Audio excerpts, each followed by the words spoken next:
Hello everybody. We have another Eat, Sleep, Play community game going on right now, and I just decided to pop in and hopefully get a nice quick little cast, and hopefully it's going to be a lot of fun for everybody involved. Cunt Flap versus Winner Chicken Dinner. Some very good team names coming out from both teams. Of course, you have the people we see in a lot of ESP games. You have your Carreg. I talked to him once about this. I'm pretty sure it's Carreg. You got your Finne, you got your Onyomus, Christom, who's actually looks like he's new. He's trying out right now. You got Chris up top on the dire side, Lefty Valiant, Splendid Daddy, and Tafla. But let's get into what the teams are actually doing. Cunflap has banned out Weaver as well as Lifestealer. Both very scary carries, of course. Both very hard to kill as well. Weaver with those Sakuchis all day long. Not to mention Lifestealer is just very good at infesting away, and with his built-in rage and amazing lifesteal, he's very hard to take down generally. Both need to be burst down very effectively. Winner Chicken Dinner has banned out Batrider as well as Nature's Prophet. Look like they don't want to give Cunflap any amount of mobility in this game. Of course, Batrider very scary, very utilitarian, very good at a lot of things. Not to mention Nature's Prophet, pretty samey as well. Can lane if need be by pulling creeps with his trance. He can jungle very effectively. Of course, very good at ganking as well. Cunflap, though, does get a first pick Naga Siren out, which I love. And you do see happen quite a bit now because it keeps your opponent guessing. Naga Siren, of course, can be run as your support. Or if need be, and you actually fake out that it's going to be a support, you have Naga Siren run as a carry, or at least semi-carry kind of thing. And that can also be very fortuitous? That can be very good for your team if that's what you happen to want to do as well. Winner Chicken Dinner happens to pick Abaddon as well as Troll Warlord. You do not see Troll Warlord in too many captain's mode games when it comes right down to it. A lot of people think that there are just overall better carries, and overall he doesn't seem to get too much play in that regard. But with Abaddon, he will be, of course, very resilient, and with that ability to spam his two different versions of axes, he is very scary early on just for the amount of burst he can throw out there. Not to mention his amazing ult, making his entire team attack so much faster, is just, of course, very strong throughout the entire game, and is one of the stronger carries with his ability to permabash people pretty much from start to finish. Cunflap now has banned out an OD, not wanting to give Winner Chicken Dinner a good option for the mid, it seems. Of course, OD does really limit the mid hero pool. You do not want to run your popular intelligence mids against an OD, so Cunflap possibly really hoping to get one of those as well. Maybe a Puck or a Queen of Pain, or even a Silencer sometimes can be very viable mid as well. Winner Chicken Dinner now has banned out Jakiro and Nyx, getting rid of the two stronger supports in the game at the moment. Of course, Jakiro with so much health available to him, not to mention some very good abilities as well, and combos so obscenely well with Darkseer that it's you almost have to ban out a Jakiro when you see a Darkseer on the field. Vacuum into Ice Path is just so strong.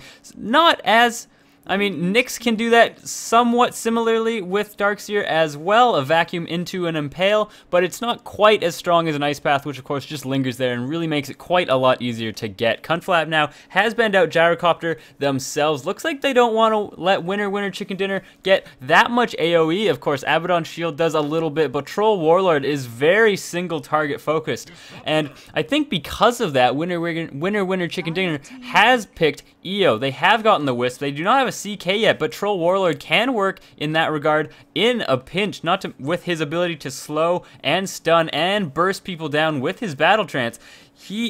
An EO Troll Warlord combo might be happening, and that could be very terrifying to go up against. Cunflap, though, has picked up a Disruptor, probably in direct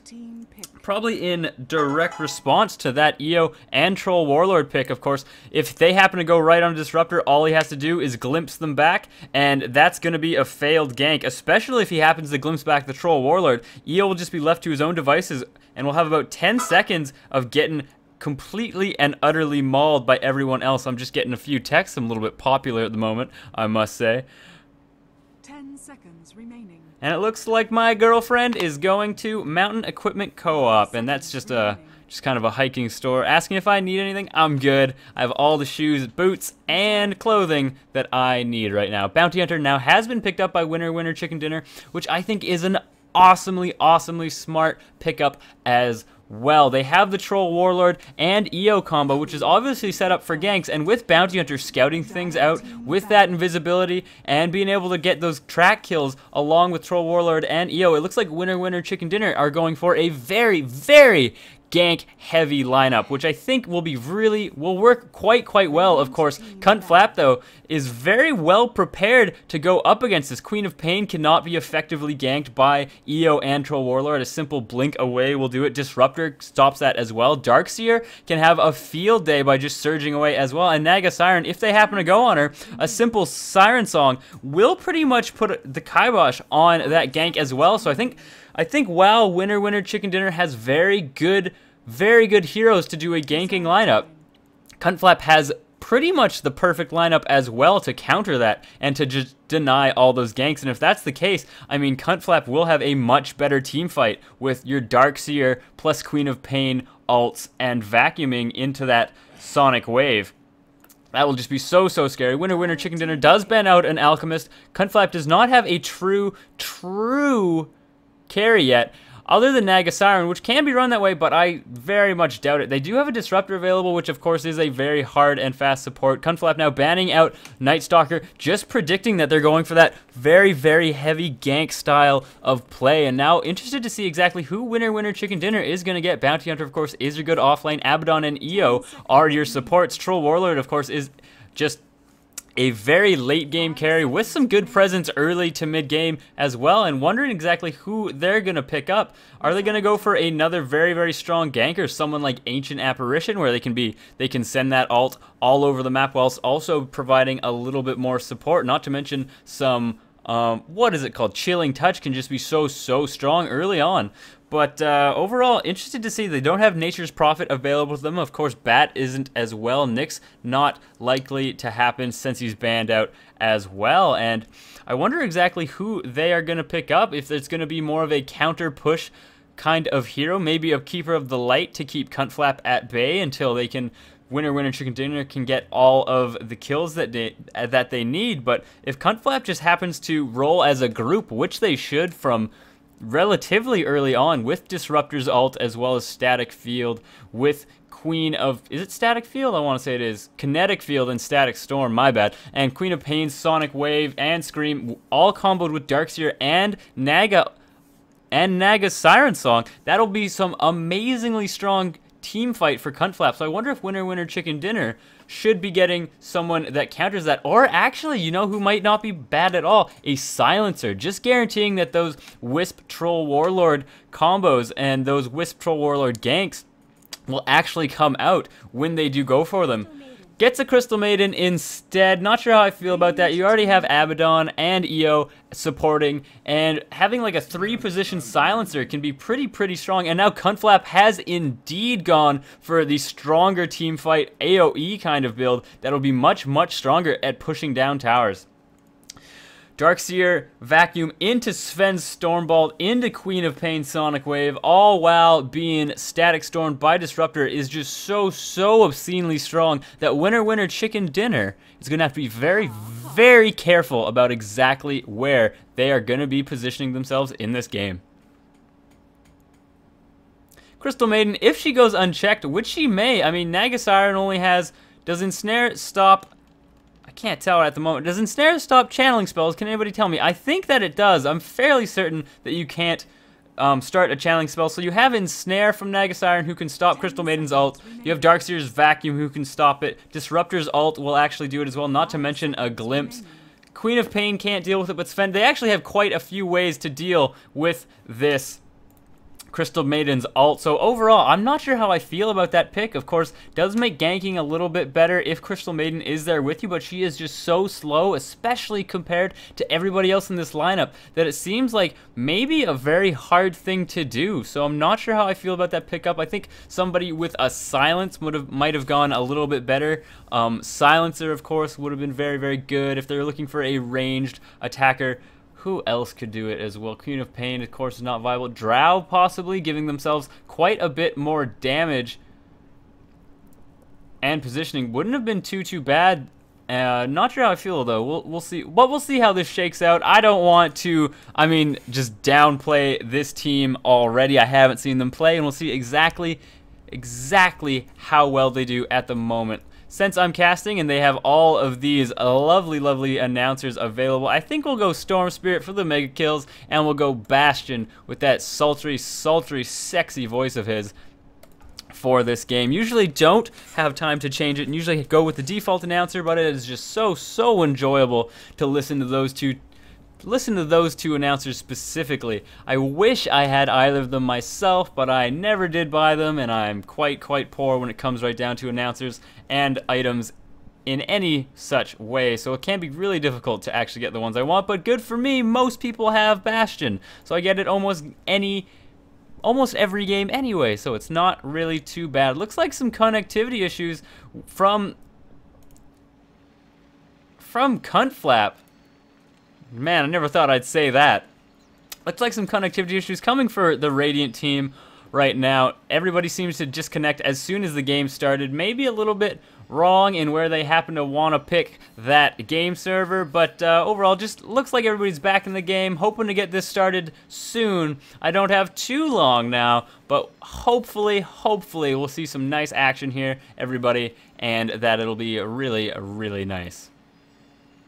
Oh man, saying really nice like 9 times. What am I doing? It's fine.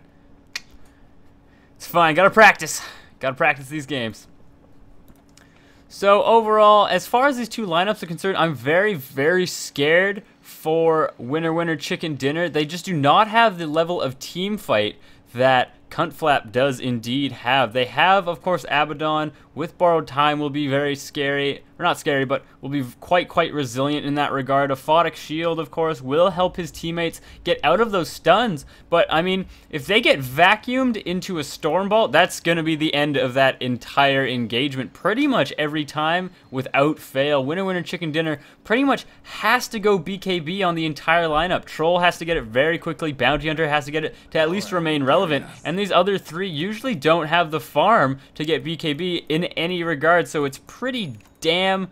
I'm very worried for Winner Chicken Dinner. They might have just been completely outdrafted, but we'll see exactly how things go. And into who is playing who? We have Splenda Daddy playing the EO. Lefty is playing Abaddon. Looks like they're going carry Abaddon. Have not pretty much ever seen this in any game at all, ever. Mostly because it's not particularly good nowadays. Abaddon does not need much farm to really get going whatsoever. And actually, he doesn't make a terribly good use of farm. So we'll see exactly how this goes. Valiant now is playing Crystal Maiden. You have Chris going mid as the Troll Warlord. Yeah, I'm not even sure who would go mid in this lineup. I guess Troll Warlord. Going to be going up against the Queen of Pain. He's probably going to have a pretty hard time. Does have attack range of 500 when in ranged mode, but that's not anything compared to Queen of Pain 550. My bad. Thought for sure it was 600. And we have Tafla playing the Bounty Hunter now, also on Winner Chicken Dinner. And then on Team Cuntflap, we have Aniomus playing as the Sven. We got Finn Al. I'll ask him how his name's pronounced after this game. Finn playing the Disruptor. You got Carrig as the Naga Siren. Going mid, we have LC as Queen of Pain, and we have Christom, the tryout, with the little TO there. Looks like he's trying to get into some sweet games. TO going as the Darkseer off lane, has got a Stout Shield actually, so he's gonna actually want to try to remain within EXP range, and against this lineup, they actually don't have really enough stuns to tackle him and really deny this experience. So I think Darkseer should have a pretty okay time up here, and is he within experience range? It looks like he's just barely within it. It's somewhere around here, I think.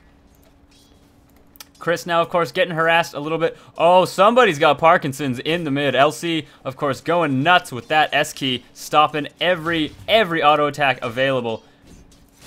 Chris, of course, you do get the Berserker's Rage switch because it gives you so much more base damage, not to mention movement speed, as well as HP, which makes you quite a bit stronger when it comes to the actual laning phase. But as long as you are in the range mode, you actually have a pretty paltry amount of base damage, which can make last hitting very, very hard. And do they have any sentries bought? Finn does not. Animus does not at all. Carrick does have sentries available if they ever do want to go in for this gank, and they are definitely a lineup that is incredibly scary. This tri-lane is so scary to go up against, because one stun, one glimpse into kinetic field, one ensnare, and that's going to be a lot. It looks like Carrick is doing the pull-throughs here and really denying a lot of experience to Tafla. He has hit level 2 though. Compared to Christom, he's doing fine, just fine. If we look at the last hits already, Abaddon is actually farming fine as well. Very surprised now that actually Chris mid is out farming LC. I mean, it's a Queen of Pain versus a troll. This is not the sort of thing that you expect to go up, but there he is with that big harass already with those two different kinds of whirling axes, and he's trying to chase him down, but he can't quite get there in time. Shadow Strike is, of course, slowing him down just a bit too much, and now it looks like Tafla being harassed just a smidge, but there is a regen rune available for him to pick up if he wants to. More likely than not, is indeed going to pick it up. Wasn't sure if he's going to protect it for Chris, but of course, these double axes that you can throw out as...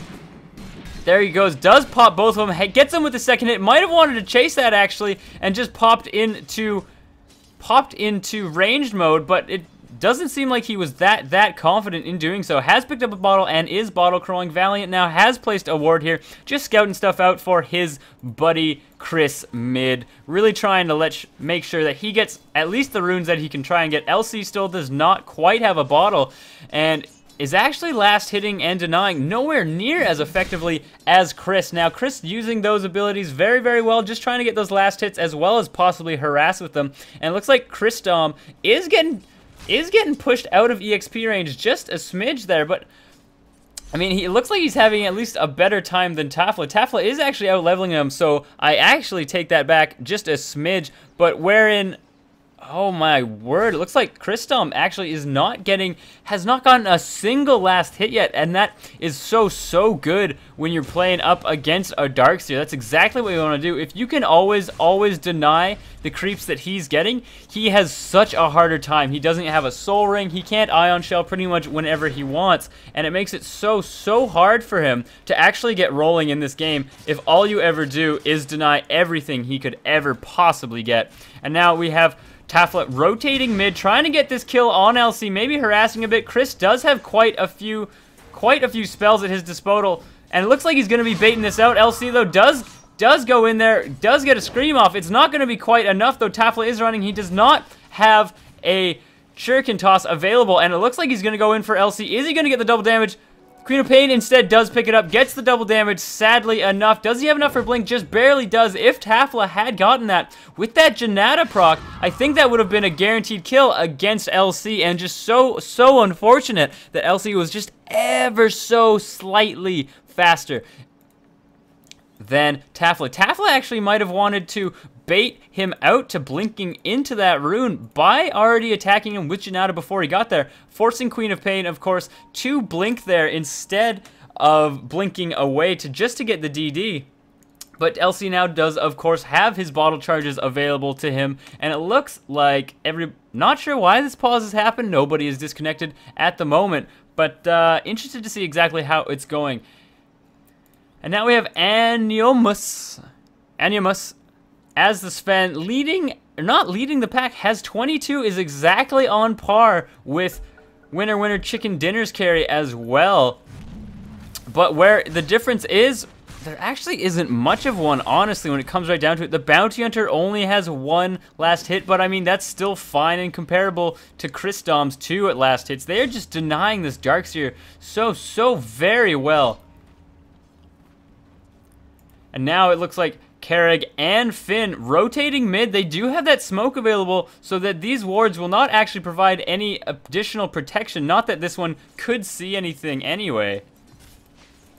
And now it looks like Finne and Carrig just waiting for that Shadow Strike to hit Of course, Chris, very, very ballsy, thinks that he might be able to actually get this kill with a couple axes, but now they rotate in, and he has to realize he is in a heap of trouble. Kerrig is here. They actually don't have vision available. There it is. Does get the ensnare off. Chris might be able to kill this Kerrig in response. Can't quite do it. Oh, that is the worst feeling in the world. It looks like Sven possibly diving this Tafla just a smidge. Did opt to use Stormbolt, but it was not quite enough. And now a good gank by Kerrig and Finn. Kerrig actually opts to use his flask on the way home. Not sure how I feel about that, considering that you already have to go home anyways. But we'll see exactly how it goes. Lefty now. Oh, looks like they might be able to get him. Does get the surge, though. Nice body blocks now by Splendid Daddy. Will they be able to get him? If Splendid can hit him with these last two. Oh, just barely missing with that last spirit that Splendid Daddy had available to him, and I am almost certain that would have been enough. Hero damage 50, and it is indeed magical damage. Is it? Ability says no target. Radiant. Is it magical damage? I believe it is indeed magical damage. What's that? 50 times 25. It's like 37.5 or so magical damage, and I believe Darkseer got away from that with about 10, so it would have been very, very scary. Animus is here. He has gotten Tread, so he's doing fine, and he's en route. Does have God Strength available to him now. Not quite enough for a combo yet. Kerrig is here with Riptide and Ensnare available. Looks like they want to go on him. They plant down the sentry. They're getting the stun, though. He does not have it available, but Riptide will most likely be enough along with this Thunderstrike. And this is just such a terrifying try to go up against. The amount of disable and just damage that they can pump out, especially with these Thunderstrikes, is so, so scary. Not even having to use God Strength that one time. And this try is so much scarier at getting those kills and so much stronger at getting those kills than this one up top. Kristom was very, very close to actually falling just then against this Wisp and Lefty combo, but it was not quite enough. LC is farming mid fairly well, but is still behind Chris. This is not what you expect. I suppose as Queen of Pain, you can sometimes Shadow Strike your opponent and you harass them with your right clicks, maybe a Screen of Pain every once in a while, but if you even get close to a Troll Warlord, it is just so terrifying to just get hurt that much by the axes. It's just absolutely terrifying, and LC just barely getting out of range of those axes at the moment, and now it looks like Kristom in a little bit of trouble. Will this Aphotic Shield be enough to kill him? It will indeed. The explosion guarantees it as well. There's the borrowed time. There, it pops it. Only gets one shot of it. Might have wanted to stay getting attacked by these creeps if that's what he wanted to do. And now getting dusted. Tafla does indeed. Getting glimpsed back. They do not have enough mana to go for this kill, though. Not even enough on Kerrig to get an ensnare, even if it was off cooldown. Chris now is getting harassed out a little bit. He does have his bottle here, though. Looks like he's been bottle crowing pretty effectively pretty much all game. Valiant now checking those runes and guaranteeing that LC... Oh, just seeing to see if he couldn't protect it. If it did indeed spawn there, it did not, sadly, though. And LC does pick up a double damage, which I'm sure everybody who plays mid knows. That is just the I win rune when you are playing and going up against mid. Now it looks like Aniomus has picked up his Drum of Endurance, making him all the harder to catch, especially once he War Cries. And, of course, Drum of Endurance has... I shouldn't say recently, was nerfed about a few months ago, but overall still a very, very strong item. It's very, very cost efficient for what it does, and gives Sven quite a lot of extra intelligence, which a lot of the times is so, so useful for him, letting him stay out of lane and just gain a little bit more mana through mana regen.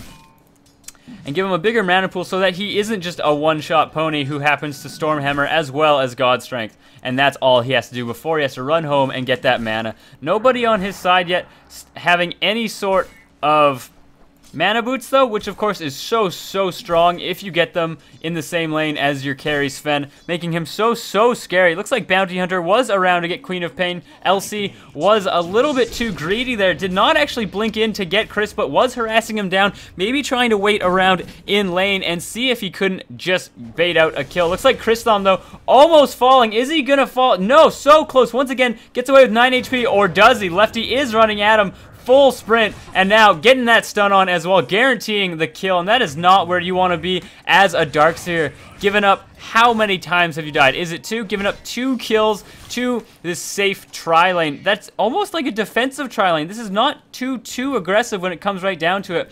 There are a couple stuns. Oh no, both. Now it is 2 people porting in, just trying to guarantee that Lefty gets away. Carrig is here, has not level 6 yet. Will they be able to get him? Looks like Splendid Daddy might fall. Lefty, oh, does not have borrowed time available. Splendid Daddy, oh, look at that money. Look at that money tether, but can't quite get away. Heat-seeking missiles will definitely get you for that, so you can't quite get out of there. Chris, of course, now is mid, being a little bit ballsy, throwing those axes, trying to get those last hits. But with this many from Cuntflap available to get him, he might be just really pushing his luck here. But in pops Valiant, as his Crystal Maiden is coming, does have Frostbite and Crystal Nova available, of course. And with those 2 and the added slow from Troll Warlord's whirling axes, that could be very, very scary to go up against in these engagements. Carrig looks like he's trying to hit an ensnare if available to him. Tafla is now porting top, or coming mid, and in pops Lefty as well as Splendid Daddy. There's that glimpse I mentioned, leaving Splendid Daddy all alone. It looks like Finn is gonna fall. Tafla does get dusted, but it's not gonna be enough. Throwing a shuriken just to guarantee that kill. And that is exactly what I mentioned at the very beginning of this fight. Looks like LC does get killed as well, and it was indeed a track kill at the last second there, giving this Dire team, winner, chicken dinner, a lot of gold. And now it looks like Carrig is here, does not have Siren Song yet to set up this gank, and is actually keeping Aniomos from being inside these trees, and he must want to go in there. Do they have a way to actually stop this? Valiant is here trying to bait out the Frostbite, can't quite get it, but now does get it on Aniomos, and of course, Crystal Maiden is so good at countering Sven. That lightning strike just making sure that this bounty hunter Tafla does not quite get away. Now looks like Elsie and Carrig are running after Lefty. He does pick up a regen rune, luckily enough for him, and still has borrowed time available, so it's not going to be a kill at all. But like I was mentioning earlier, that glimpse by Disruptor there was so clutch, and just getting this Abaddon out of the fight and taking him right back to base, right where he started when he was with that Wisp. And that is exactly what you want to be doing as Disruptor. Valiant is here to try to slow this down. LC, though, is getting a Shadow Strike on him, and it looks like Sven getting blocked by the creeps really hard. Does Tread switch into Power Tread's intelligence, and so he can try and get that Stormhammer off. Just has it available, and Chris probably not realizing that, being very scared, but Lefty is here, and it looks like Sven just overstaying his welcome. Christum having just enough mana to surge his way out of there. Carrig is here, does not hit 6 yet. Tafla just happens to be tracking everybody in sight. That's exactly what you want him to be doing as well. Lefty now running in, does have a Photic Shield up, which is actually quite a bit of damage at this early portion in the game. How much is it? Is it 250? No, 200 at this early portion of the game is still quite a lot, especially against these very squishy supports like Carrig, who usually is as Nagasiren, a very strong support. Of course, very hard to take down with Siren Song and this huge amount of base armor that he has. But I mean, without too many strength items in his inventory yet, he is still quite squishy. And he almost now looks like he's just going to Buffalo Tafla out of lane, make sure that he's not gaining any amount of farm or kills. And if we look at the gold, I said gold graph, we look at the gold graph, we see that a pretty early start for K-Flap was doing quite well around the 8-minute mark, but then things have just slowly gone in favor of winner, chicken dinner. They are making some nice plays. They're getting those track kills, and this difference in gold is probably a lot to do with track kills as well. If we look at the experience, winner, chicken dinner, they are also just doing better in these engagements overall. Here are a few of those things that have just happened, making sure that they get these slight advantages in experience and gold. And 3,000 or 4,000 is a little bit where it's closer, is still quite good, but it's not hugely different when it comes right down to it. We are only 14 minutes in, only a couple good team fights, and of course Cuntflap will do fine at coming back in this game. And with their lineup, they are very well suited to doing just that. And now it looks like a big smoke gank coming down. Chris does have double damage still available. LC being caught out just a little bit. Frostbite, of course, will stop it, and LC will fall, being completely caught out. Disruptor trying to kinetic field everybody, couldn't quite get them all though, and has to be running away very, very quickly. Is Tether up on Lefty? Not anymore. Looks like Naga Carrig is running away. Sven looks like he wants to be really ballsy, maybe want to fight this, but he does Warcry himself away as well, opting to only have 1 point in it, wanting it more for its bonus speed than its plus armor, of course. But now, regroup up by Cuntflap. They might want to wait for Queen of Pain to TP in, and if they can get a really good initiation, a very, very good fight in, then this could be a very bad engagement to be in for Winner Winner Chicken Dinner. Queen of Pain has ported in bot. There is no amount, though, of dust available on this team. Does anybody have any detection? No, there is none at the moment, which is exactly not what you want to be doing against a bounty hunter. He's able to just go in and really wreck your support's faces and really just destroy them whenever he wants. But there is a dust of appearance available for them. Has picked it up. Sadly enough, it was on the only person that was tracked, making sure that this bounty and everybody knows that there is a dust available. Carrig now getting caught out, does get an ensnare on Splendid Daddy, but so far away from everybody, might want to think about Siren Songing soon. Christom, though, getting completely caught out as well, and there just isn't the team fight right now. They're just all going in one at a time. Even Aniomos is going in here as well. Has not popped God Strength yet either. And everybody is tracked, and this is just not what you want. Carrig is so low, is tracked within here. Has to realize he's getting away. Gets killed, though, by his whirling axes, and that's going to be it for this team. Lefty won't even die. Chris needs to run away. He doesn't want to get cleaved down, and that is a 5-0. They'll probably gain this tower as well, and it just looks like Cuntflap is falling apart at the seams. Winner Winner Chicken Dinner is playing this magnificently well. They're doing exactly what they should. I think that's a premature GG. Cuntflap has all the team fight in the world, but I guess they just figure that they want to get to the next game and do it that way. So that is an early 17-minute GG by Cuntflap. Winner Winner Chicken Dinner takes this one home. Thanks everybody for watching, and with that, there might actually be enough time for me to cast a second Eat, Sleep, Play game, so let's hope that that does indeed happen. This has been Briefcase, and thanks for watching.